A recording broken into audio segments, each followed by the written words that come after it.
Olumuyiwa Oluwabunmi was a young man whose life story took an unexpected turn, one that would forever change the course of his future.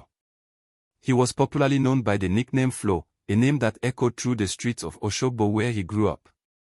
Flo was intelligent, ambitious, and had big dreams for himself, but like many young men in his environment, he found himself caught up in the influence of his surroundings. Oshogbo at that time was a city where certain dangerous lifestyles had become a normal part of society. For many of the youth in the area, joining one group or another was almost seen as a rite of passage. It gave them a sense of identity, protection, and even respect among their peers. The young boys who joined were no longer seen as ordinary people, they were seen as the strong ones, the ones others dared not provoke. This culture, deeply rooted in the neighborhood where Flo grew up, made it difficult for him to stand apart. As Flo grew older, he noticed that most of the boys he played with as a child were no longer ordinary friends. Many of them had already pledged themselves to one group or another. They now walked around with confidence, commanding fear and respect wherever they went. The pressure around him was heavy. Each time he looked around, it seemed like the only way to truly belong, the only way to be recognized, was to join them. And so, little by little, Flo's mind began to wander towards the same path. Of all the groups that operated around Oshogbo, one in particular caught Flo's attention, the Airlords. They had a strong and visible presence in the city, and their reputation seemed bigger than the rest. To young Flo, they looked untouchable. Their name carried weight, and their members carried themselves with a sense of pride that fascinated him. Without even realizing it, he started admiring them from a distance, thinking that maybe this was the life he was meant to live too. But Flo's attraction to the Airlords wasn't only born out of peer pressure. It also had roots in his own family.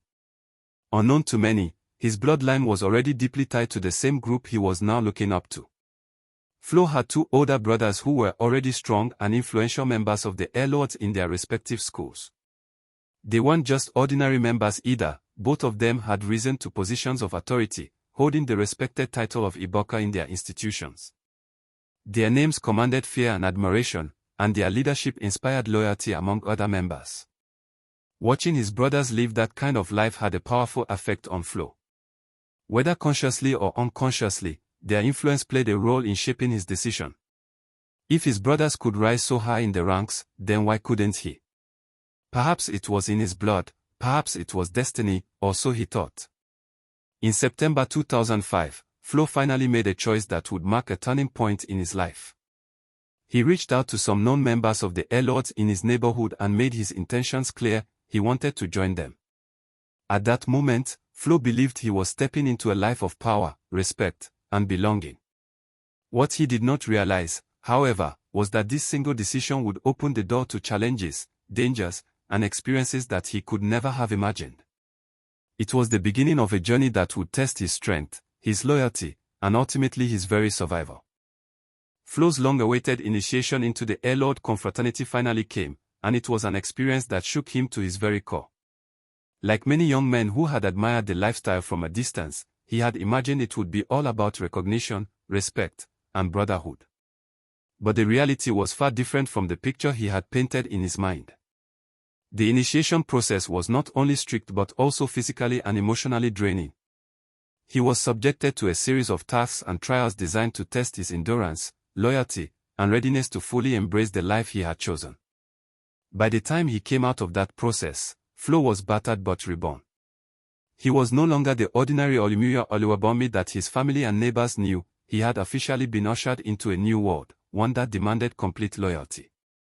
Among his peers in Oshogbo, he could now proudly call himself a full-fledged member of the EIYE Confraternity. Not long after his initiation, circumstances took Flo into the university environment where his new identity would soon be tested. A close friend of his, ironically, someone who had already turned away from the life of cultism, played a key role in connecting him with other Airlords at Ladoke-Ekintala University. This introduction was not a casual affair. Flo had to prove himself all over again. The Airlords at the institution were cautious and thorough. They interrogated him, asking detailed questions, trying to confirm whether he was truly one of them or simply an imposter seeking recognition. After a tense process, his identity was verified, and he was accepted into the fold. That moment marked the beginning of Flo's deeper journey into the world of campus cultism. University life changed Flo completely. He no longer lived as the young boy with dreams of a simple future. Instead, his time was consumed by the lifestyle that came with his new identity. He spent long hours in places known for alcohol consumption, drinking heavily and smoking to excess. The nightlife, once distant, became his daily routine. Flo also became actively involved in the activities of the confraternity. He was not just a participant, he was an enforcer, someone who played a part in bringing others into the group. Many young men would later pass through initiation with Flo standing by as a key figure in the process. As the months went by, Flo began to rise in rank within the Lord hierarchy. His dedication, coupled with his fearless attitude, earned him recognition among his peers. He first rose to the position known as Rugged Dove 1, which was the number 8 seat in the group's order of authority. This position gave him influence, and with influence came even more responsibilities. His rise, however, did not stop there. Within a few months, he was promoted again, this time to the number 7 seat, known as Rugged Parrot 1. With each step up the ladder, Flo's reputation grew. He became notorious on campus, known for being hot-tempered and unpredictable, especially when under the influence of alcohol. What started as a desire for recognition and belonging had turned into a lifestyle of constant troublemaking. Wherever Flo went, conflict seemed to follow. As time went on, Flo's involvement deepened further. He began engaging in practices that went beyond the physical. Like many others in his circle, he sought spiritual protection through diabolical means. Charms, incantations, and rituals became part of his everyday life. He believed these practices would shield him from harm, especially given the violent clashes and constant threats that surrounded members of confraternities. By 2008, Flo's notoriety had reached a peak. His name was no longer just known within his immediate circle, it was spoken widely across campus. Unfortunately, this fame came with dangerous consequences.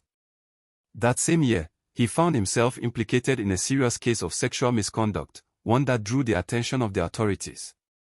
The matter eventually landed him in a police cell, marking one of the darkest chapters of his early years in the confraternity. For Flo, what had begun as a simple desire to belong had spiraled into a life of chaos, notoriety, and brushes with the law. And yet, at that point in his journey, he still had no idea how much more his choices would cost him in the years to come. Life as a member of the Lord Confraternity turned out to be a bitter reality for Flo. When he first joined, he believed it was a ticket to power, influence, and the glamorous lifestyle he had always admired from a distance. In his mind, being part of such a feared group meant enjoying the privileges of respect, recognition, and living like one of the so-called big boys. But as time passed, he discovered that the reality was nothing like the dream he had once held on to. Instead of joy and fulfillment, his days were filled with violence, fear, and meaningless activities that constantly put his life in danger. On campus, Flo and his squad members were notorious for their intimidating presence. They often targeted newly admitted students, especially those in the pre-degree program. Their favorite ground was the massive 1,500 lecture theater hall, a place where hundreds of fresh students gathered for their classes. Flo and his group would storm the hall, disrupting lectures and harassing students. They demanded money, sometimes small amounts, sometimes more, but always backed with threats and intimidation. What had once seemed like fun and power to Flo was now slowly revealing itself to be shameful acts that brought him no true satisfaction. Their activities did not go unnoticed.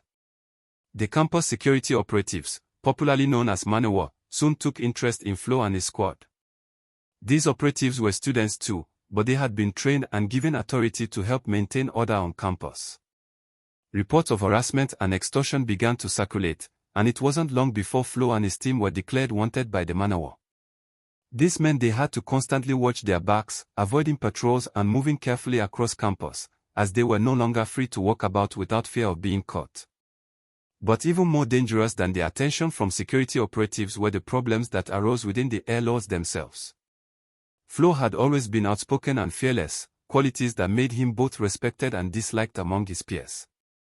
The biggest conflict he found himself in was with the campus leader of the airlords at the time, a man known as Tigana. Tigana held the title of Iboka, the highest rank on campus for the Air Lords, and his authority was unquestioned. But Flo, never one to bow easily, began to clash with him. Their disagreement grew so deep that it turned into open rebellion. Flo accused Tigana of being unfair and heavy-handed in his leadership, and in turn, Tigana saw Flo as a threat to his power. Their relationship became bitter, and Tigana did not hide his hatred. On more than one occasion, Tigana threatened to end Flo's life, making it clear that there could not be two lions in the same den. For Flo, this was a dangerous situation. He was already marked by security operatives outside, and now, within his own confraternity, he had made a powerful enemy. The tension between them never truly resolved. But in the unpredictable world of campus cultism, fate had a way of making its own decisions. Before Tigana could carry out his threats, tragedy struck. During a violent confraternity clash, Tigana was taken down by members of the rival Black Axe group. The news of his death sent shockwaves through the campus. For many, Tigana had been a feared leader whose authority seemed unshakable, but his sudden end was a reminder that no one in that world was untouchable. For Flo, Tigana's death was both a relief and a warning. On one hand, it meant the immediate threat to his life from within his confraternity had been removed. On the other, it showed him the reality of the path he had chosen. Leaders, no matter how feared, were not guaranteed safety. The same fate that met Tigana could one day await him too. Slowly, Flo began to realize that the life he had embraced was not one of joy, recognition, or peace. It was a life of constant battles, against outsiders, against security, and even against members of his own group. What he thought would give him identity and meaning was instead dragging him deeper into tragedy and emptiness. By the year 2008, Flo's name had become one of the most notorious among confraternity circles in his area. His reputation had spread far beyond his immediate environment, and both friends and rivals knew him as someone who was always at the center of trouble. At his hostel, located in Mall Alaska Bello Estate, his presence was strongly felt. People who lived in the estate knew him not just as an ordinary student but as a figure tied to constant clashes and conflicts. That reputation, however, came with heavy consequences. For rival groups, Flo was no longer just another member of the Air Lords, he was a prime target. His notoriety made him stand out, and whenever confrontations broke out, his name was often among those marked for attack. In January 2008, a fierce clash erupted between the Air Lords and the Buccaneers. The battlefront was at a popular area known as Coco Spot in Orita Naira, a place that had already gained a reputation as a hotspot for such conflicts. The fracas was brutal, chaotic, and left a mark on all who witnessed it. Flo, being well known, was specifically targeted in the heat of the crisis. That night, his enemy struck with precision. A squad of Buccaneers invaded his hostel at Mall Alaska Bello Estate. They stormed the building, heading straight for Flo's room. What followed was a merciless attack. He was beaten severely, left with deep injuries that could have easily claimed his life. Neighbors in the estate watched in fear, some unable to intervene, others too shocked by the suddenness of the assault. When the dust settled, Flo was lying battered, his body barely holding on. For many who had been attacked in such a manner, survival was rare. Stories abounded of young men who never made it out alive after such raids. Yet somehow, Flo survived. His survival was seen by many as nothing short of miraculous. Despite the pain and injuries, he lived to see another day. But rather than retreat or reconsider his choices, Flo's response at that time was one of vengeance. The very next day, he gathered his fellow Air Lords and rallied them to strike back. To him, the attack could not go unanswered. Together, they launched a reprisal attack on the Buccaneers who had nearly ended his life. Their retaliation brought about another wave of violence, and soon, both sides were locked in a cycle of attacks and counterattacks. What started as one strike spiraled into a dangerous back and forth, with each side determined not to back down. The violence drew wider attention. Even the landlord of Flo's hostel was dragged into the matter. When the clashes reached a boiling point, the landlord, tired of the constant unrest, took action by involving the authorities. The Buccaneers who had earlier attacked Flo were eventually arrested, bringing temporary relief but also heightening the tension. At this stage, Flo knew it was no longer safe to remain in the hostel. The constant battles had put a target on his back, and staying there was like living with a death sentence. With nowhere else to turn, he packed his belongings and left the campus environment, returning to his hometown of Oshogbo. It was in Oshogbo, months later, that Flo's story took an entirely new direction, one that nobody could have predicted. Around September 2008, during his 6-month industrial training program, he began to attend a church known as Victory Chapel, with its headquarters right there in Oshogbo. What started as casual attendance soon became a deep spiritual encounter. The more he went, the more he felt a conviction in his heart to change his ways. After years of violence, addiction, and emptiness, Flo finally surrendered his life to Christ. He renounced his membership in the EIYE Confraternity, cut ties with the dangerous life he had once embraced, and chose a new path of peace. He stopped smoking, stopped drinking, and gave up the reckless habits that had enslaved him for years.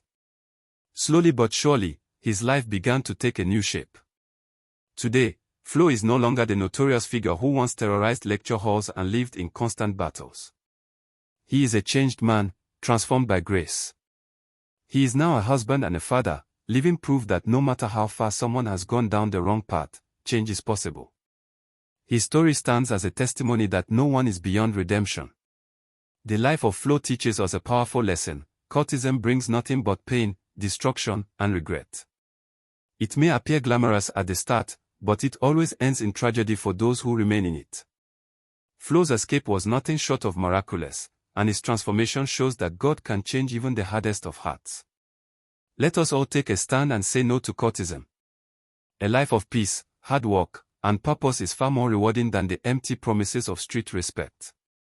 Flo's journey proves that there is always a way out, and it is never too late to choose the right path.